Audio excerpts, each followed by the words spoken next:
Assalamualaikum warahmatullahi wabarakatuh. Perkenalkan kami dari kelompok 2 ingin menjelaskan materi tentang manajemen komunikasi organisasi. Oke, masuk pada materi pertama, pengertian manajemen komunikasi organisasi. Manajemen komunikasi merupakan perpaduan konsep komunikasi dan manajemen yang diaplikasikan dalam berbagai kegiatan komunikasi dengan tujuan untuk membuat pelaksanaan komunikasi itu berjalan efektif, sehingga pesan atau hasil yang diharapkan dari penyampaian informasi tadi sesuai dengan apa yang diharapkan.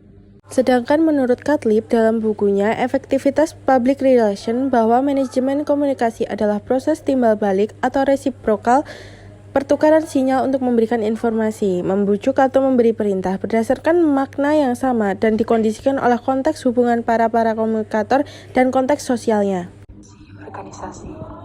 Dalam proses komunikasi, kita harus memperhatikan integral perilaku organisasi sebagai penjalan tugas yang menjadi tanggung jawab sebagai pemimpin, staf, pegawai.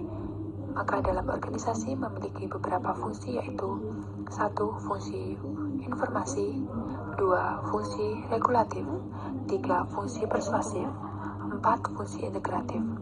Komunikasi memiliki peran besar dalam organisasi karena tanpa kita sadari, komunikasi di dalam organisasi berperan besar dalam perkembangan pada masa ini. Menurut sejarah Bung 2009, Bung 278. 4 fungsi organisasi di atas dapat dijabarkan sebagai berikut. A. Fungsi informatif. Organisasi dapat dilihat sebagai pusat informasi. Seluruh anggota organisasi berhak memperoleh informasi yang lebih banyak dan tepat waktu. B. Fungsi regulatif. Berkaitan dengan pesan regulatif yang berorientasi pada kerja dan kemampuan. Artinya bahwa atau karyawan membutuhkan suatu kepastian terhadap peraturan yang ada tentang pekerjaan, boleh atau tidak untuk dilaksanakan agar tidak terjadi suatu konflik dalam organisasi. C.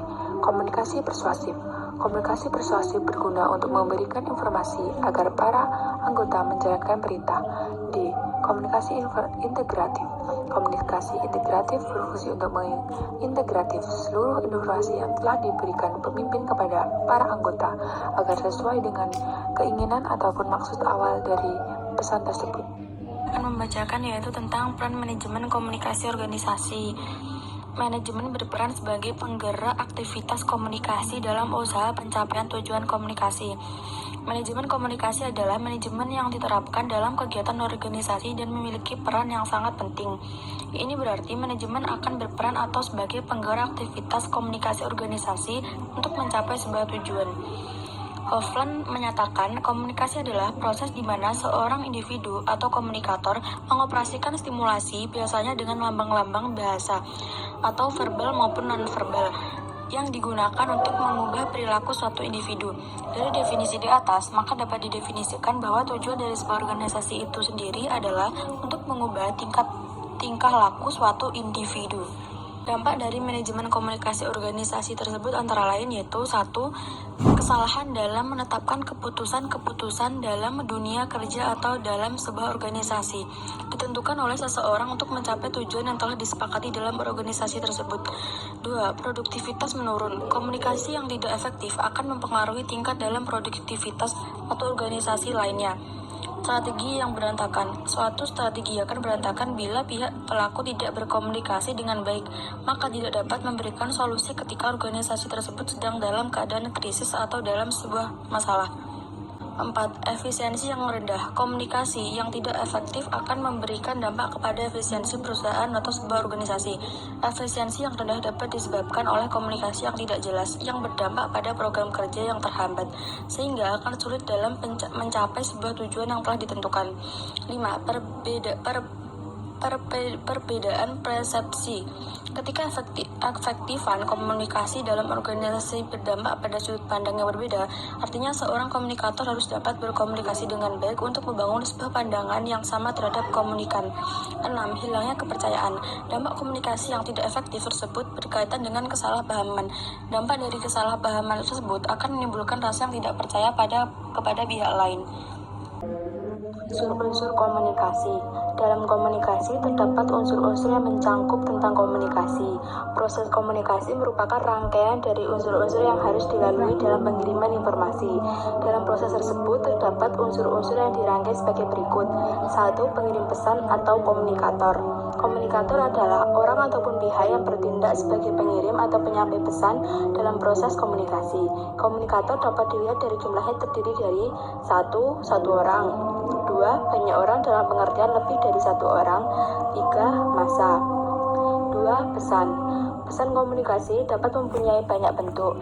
Kita mengirimkan dan menerima pesan melalui salah satu atau kombinasi tertentu dari panca indera kita. Ada 2 sifat pesan, yaitu A. Pesan bersifat verbal atau verbal communication antara lain 1. Oral atau komunikasi yang dijalin secara lisan. 2. Written atau komunikasi yang dijalin secara tulisan. B. Pesan bersifat non-verbal atau non-verbal communication, yaitu 1. Gesture communication atau menggunakan sandi-sandi bidang kerahasiaan. 3. Media. Dalam ilmu komunikasi, media bisa diartikan sebagai saluran, sarana penghubung, dan alat-alat yang digunakan untuk menyampaikan pesan dari komunikator kepada khalayak umum. Dan komunikasi terdapat beberapa jenis media yang digunakan sebagai alat perantara. Ada A. Media online, dan B. Media sosial. 4. Penerima atau komunikan.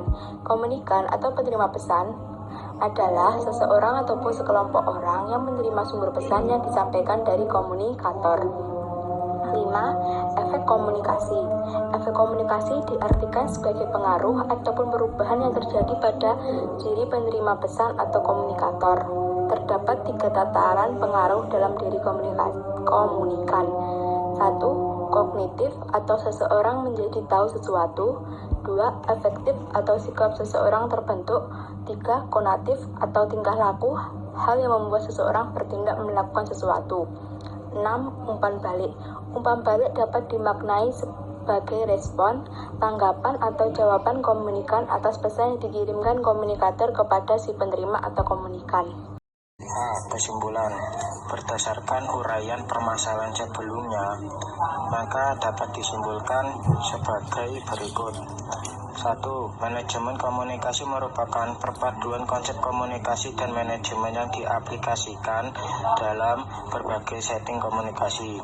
2. Komunikasi memiliki peranan besar dalam organisasi. 3. Ada 6 unsur yang terdapat dalam manajemen komunikasi organisasi.